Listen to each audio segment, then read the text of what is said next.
दोस्तों, आज आपसे काफ़ी टाइम के बाद रूबरू होने का समय आया है।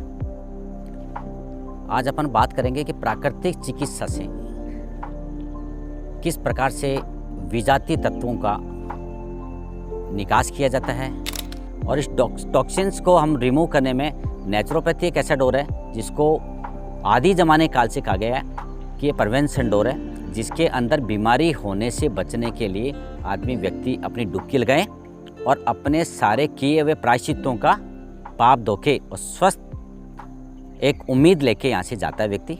उसके लिए हम सुबह से प्राय हमारा प्रोग्राम शुरू करते हैं। तो उसमें क्या करते हैं कि हम लोग सुबह पानी पिला के वॉमिटिंग कराते हैं, नॉस्ट्रिल क्लियर के लिए जलनेती कराते हैं, क्योंकि आजकल इस प्रदूषण की वजह से हर व्यक्ति को एलर्जिक इश्यूज है, साइनोसाइटिस, राइनाइटिस, तो इस प्रकार की इश्यूज आ रहे हैं। तो उसके लिए हम अपना जलनेती का हिस्सा, उसका बहुत बड़ा योगदान है। तो साथ ही हम लोग आँखों में बहुत लोगों को प्रेशर आ रहा है। हर व्यक्ति आज देख रहे हैं कि वो लैपटॉप पे, टीवी पे, मोबाइल की स्क्रीन पे काम कर रहा है, तो उसकी आई साइट बहुत तेज़ी से डाउन हो रही है। तो उसके लिए हम त्रिफला के पानी से उनका आई वॉश कराते हैं, फिर एनिमा कराते हैं। तो ये सब सत्कर्म का हिस्सा है, जिसकी वजह से हम पूरा अपर रेस्पिरेटरी को क्लीन करते हैं। फिर हमारा नेचुरोपैथी में जैसे मानो कि हम लोग मसाज कराते हैं तो बॉडी का सर्कुलेशन इम्प्रूव होता है, उसे मसल्स, नर्व और बोन्स है, तीनों में एक इस प्रकार की एक स्ट्रेंथ आती है, एक इस प्रकार की एनर्जी आती है, जिसकी वजह से उसके अंदर एक चलने में, घूमने में, फिरने में एक उसकी रोग प्रतिरोधक क्षमता से लड़ने की ताकत उसमें बढ़ती है। जैसे हमारे नेचुरोपैथी में sauna bath, steam bath, hip bath, इस प्रकार की हाइड्रोथेरेपी की बहुत बड़ी चैन है। Jacuzzi, foot and arm bath, blanket, compress, local steams, तो इस प्रकार की बहुत सारी हमारी बड़ी लंबी चैन है ट्रीटमेंट्स की, जिससे हम बॉडी का जो भी टॉक्सिन्स है, लंबे समय से वो टॉक्सिन्स है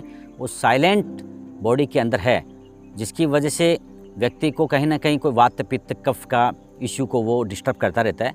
और जैसे ही वो 3 दिन की हमारी चिकित्सा लेने के बाद में वो फील करता है, तो वो अपने आप को इतना लाइट फील करता है, क्योंकि वो बॉडी से टॉक्सिन्स निकल गया। और टॉक्सिन्स निकलने के बाद में उसमें इतनी एनर्जी आ जाती है, जो आदमी 4 कदम नहीं चल सकता वो 4 किलोमीटर चलने लगता है। जो आदमी 4 किलोमीटर चलने वाला है वो 14 किलोमीटर चलने लग जाता है। तो ऐसी एनर्जी आदमी के अंदर बूस्ट होती है। अब आप देखिए कि हमारी प्राकृतिक चिकित्सा में हम लोग 4 पैक ऑफ पॉइजन कहते हैं: पैखाना, पेशाब, प्रश्वास और पसीना।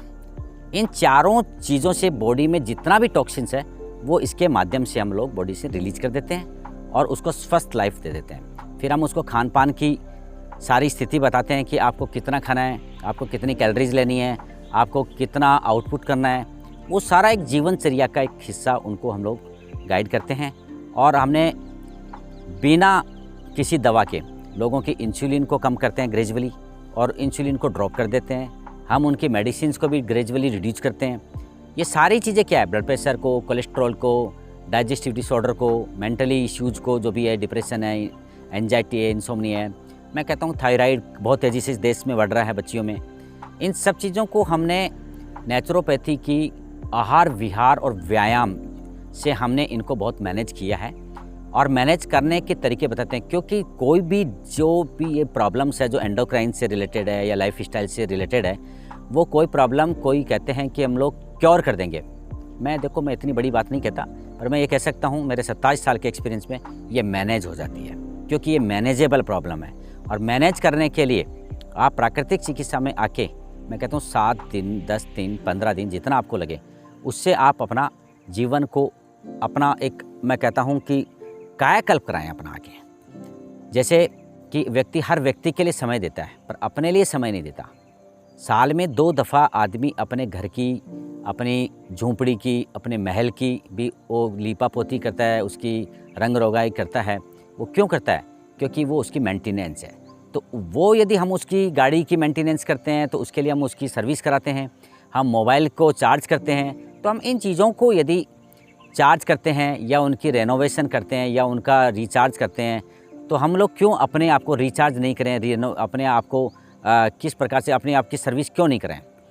तो आप लोग अपने सुरक्षित स्वस्थ जीवन के लिए और दवाइयों से बचने के लिए, आपका वो मेडिकल का इतना बड़ा घर का एक बजट है, उस बजट को बचाने के लिए, उस बजट को बहुत अच्छे अच्छे कामों में आप लगा सकते हैं, जिसकी वजह से आपका घर का एक वातावरण बड़ा सौहार्दपूर्ण हो जाएगा, स्वस्थपूर्ण हो जाएगा।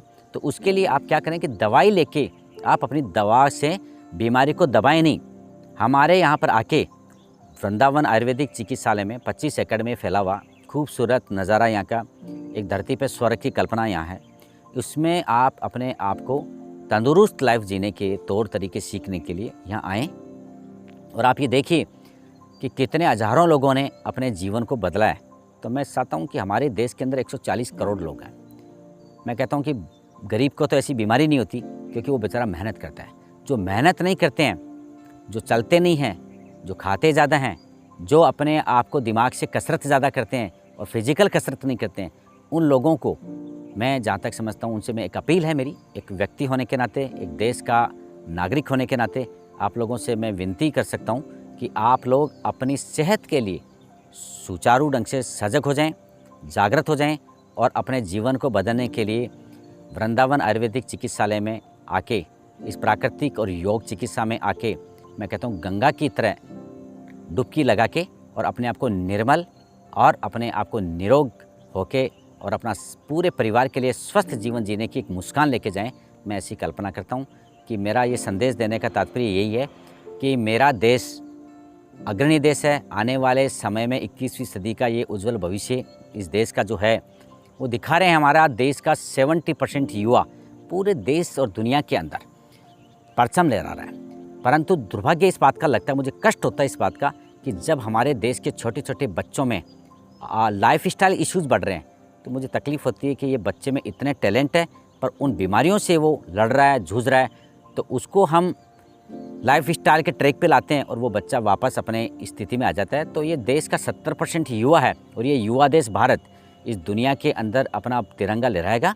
वो तभी पॉसिबल है जब पहले खुद स्वस्थ होगा। हमारे जो व्यक्तिगत पारिवारिक गुरु हैं आचार्य श्री राम शर्मा जी, वो ये कहते थे कि हम सुधरेंगे युग सुधरेगा, हम बदलेंगे युग बदलेगा। तो मैं दोस्तों ये कहूँगा कि हम सबसे पहले अपने आप को सुधारें, अपने आप को बदलें, फिर इस देश की दिशा और देश की दशा को बदलें और इस देश का गौरव को बढ़ाने का हम लोग काम करें। मेरी ऐसी सब लोगों से विनती कल्पना है कि आप लोग सब इस बात के ऊपर गौर करेंगे और अपने आप के लिए समय देंगे। बहुत बहुत शुक्रिया, बहुत बहुत धन्यवाद। जय भारत माता की।